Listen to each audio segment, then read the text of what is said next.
हालात भारत में कभी इसलिए नहीं होंगे क्योंकि जो भ्रष्टाचार करने वाले थे वो सत्ता से विदा हो गए। जो 100 करोड़ में से 85 करोड़ निकल जाते थे, जो विकास की योजनाओं का पैसा गुंडों और अपराधियों और माफियाओं की तिजोरियों में भरने का रास्ता खोल देते थे, जो आतंकवादियों तक के मुकदमे वापस लेते थे, ऐसे श्री अखिलेश यादव जी को इतना ही मैं कहूँगा कि आजकल श्री राहुल गांधी जी के साथ में और अखिलेश यादव जी सत्ता में रह चुके हैं 2012 से 2017 तक।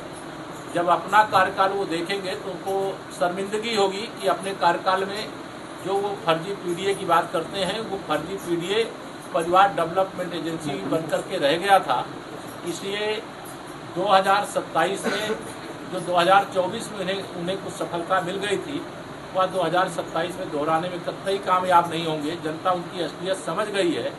इसीलिए 2024 के लोकसभा चुनाव के बाद 4 राज्यों के विधानसभा चुनाव हुए, जिसमें से 3 राज्यों में भारतीय जनता पार्टी की सरकार बनी।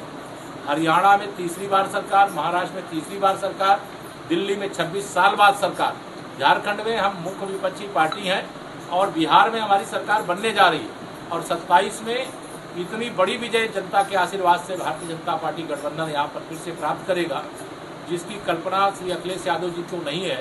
उनके गुब्बारे की हवा निकल जाति शब्दों का प्रयोग करने पर मुकदमे दर्ज हो जाते हैं। एक जाति सूचक शब्द का प्रयोग करने पर मुकदमा दर्ज होने का संवैधानिक नियम है। आप जिस सम्मेलन में आए हैं उसमें जाति सूचक शब्द का प्रयोग करके सम्मेलन किया जा रहा है, इस पर आपका क्या कहना, क्या संदेश देना चाहते हैं? मेरा स्पष्ट संदेश है कि वो संविधान सभा की जिनके लिए जयंती की पूर्व संध्या पर समारोह है, वो संविधान सभा के सदस्य थे, देश की संसद के सदस्य थे, वो महान स्वतंत्रता संग्राम सेनानी थे, वो महाराष्ट्र की राजनीति के प्रमुख स्तंभ थे।